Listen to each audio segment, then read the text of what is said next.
नरेंद्र मोदी सरकार है मन। और कश्मीर में भी आज स्थिति ऐसी हुई है, उनको पाकिस्तान से आतंकवादी भेजने पड़ते हैं। कश्मीर में आतंकवादी अब हमारे नहीं बनते हैं मान्यवर।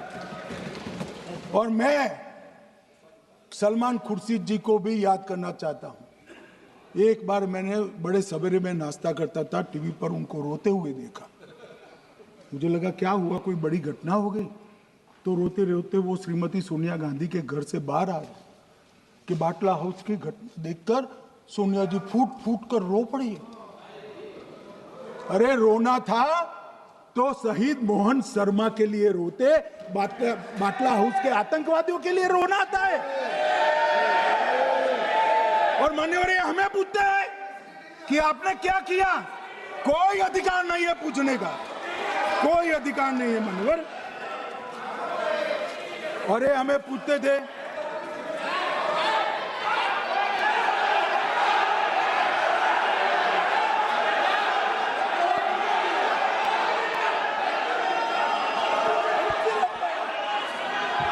मान्यवर अभी 25% बाकी।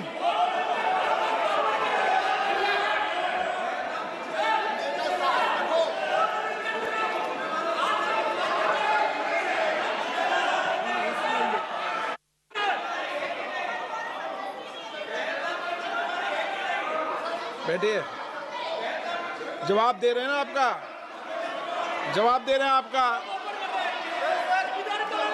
पहलगांव के बाद जो घटनाक्रम घटित उसका जवाब दे दिया ना माननीय गृह मंत्री जी ने। आपने पूछा आतंकवादियों क्या हुआ, आतंकवादियों का जवाब दे दिया। क्या पूछना चाहते हैं आप? आपने हर सवाल पूछा, हर सवाल जवाब सुनिए माननीय गृह मंत्री जी।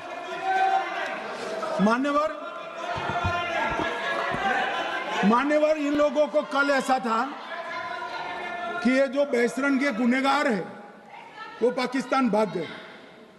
तो बड़े आवाज से पूछते थे, भाग गए भाग गए भाग गए, गृह मंत्री क्या करता है, जिम्मेदारी ले। हमारी तो सेना ने ठोक दिया, सीआरपीएफ ने ठोक दिया मान्यवर। अब मेरा तो जवाब बनना ना देता है ना वो मांगना बनता है। मगर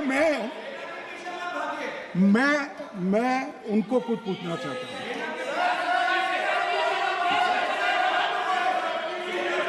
मान्यवर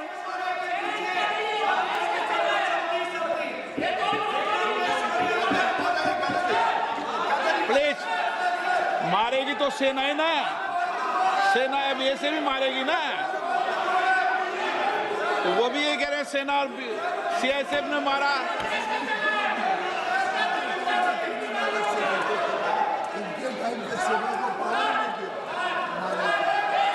मान्यवर ये कहते हैं, साहब इसको बिठाओ जरा।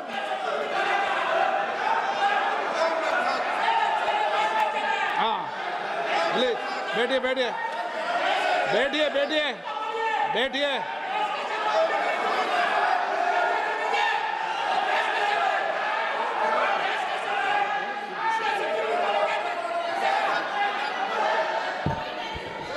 सबको मान्यवर ये लोग मुद्दा उठाना चाहते हैं तो जरूर उठाए।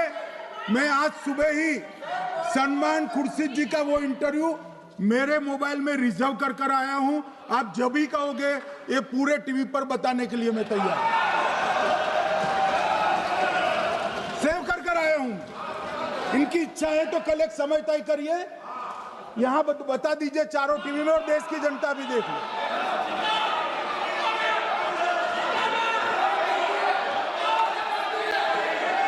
मान्यवर कह रहे हैं बताओ, आप बताओ, बताना है या नहीं बताना? नहीं, पूछो ना उनको। प्लीज प्लीज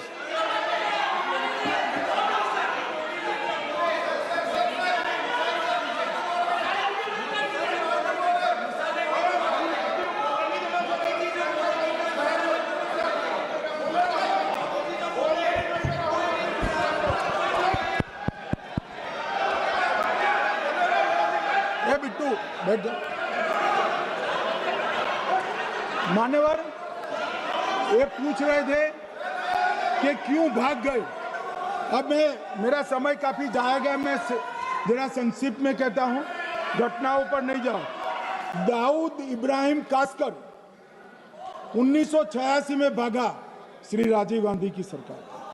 सैयद सलाउद्दीन 93 में भागा, कांग्रेस की सरकार। टाइगर मेमन 93 में भागा, कांग्रेस की सरकार। अनीस इब्राहिम कासकर 93 में भागा, इनकी सरकार। रियाज भटकल 2007 में भागा, इनकी सरकार। इकबाल भटकर 2010 में भागा, इनकी सरकार। मिर्जा सादाब बेग 2009 में भागा, इनकी सरकार। अब मान्यवर, मेरा तो जवाब मांग लिया, हमारे सुरक्षा बलों ने मेरा जवाब भी दे दिया, अब राहुल गांधी इसका जवाब दे।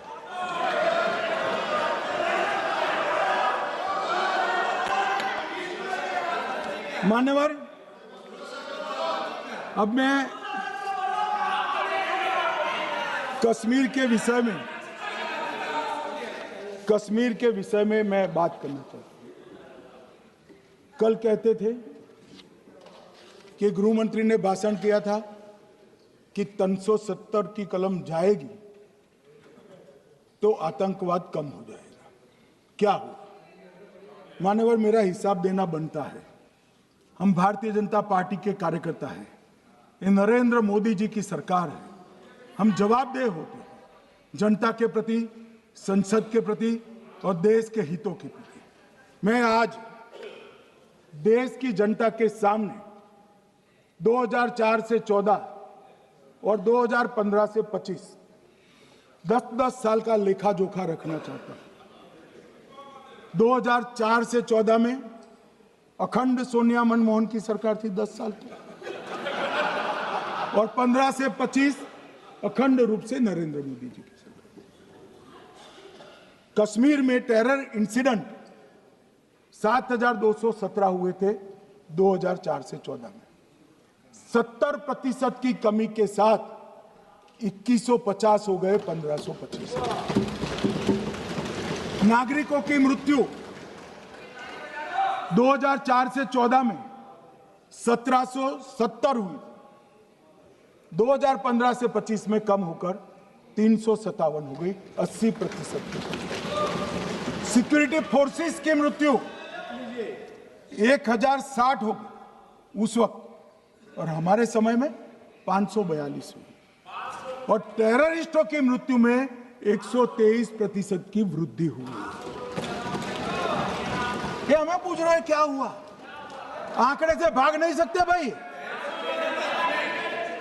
आंकड़े से भाग नहीं सकते। और अब मैं कहता हूं कि धारा 370 ने कश्मीर में आतंकवादी इकोसिस्टम को नष्ट कर दिया है, जिस धारा 370 को आपने इतने साल तक बचा कर। हमने जीरो टेरर प्लान बनाया है, एरिया डोमिनेशन प्लान बनाया है, मल्टी लेवल डिप्लॉयमेंट किया है, सुरक्षा जेलें बनाई हैं, 98% ट्रायल अब वीडियो पर हो रहे हैं, हमने संचार साधन बसाए हैं, और 702 फोन विक्रेता जेल में डाले, 2667 सिम कार्ड बन गए। हमने, एक जमाना था साहब 10-10 हजार लोगों के जनाजे निकलते थे, पूरे देश ने घटनाएं देखी होगी, बुरहान वानी मर गए, फला मर गए, ढिका मर गए, 10-10 हजार। अब जो मारा जाता है उसको वही दफना दिया जाता है।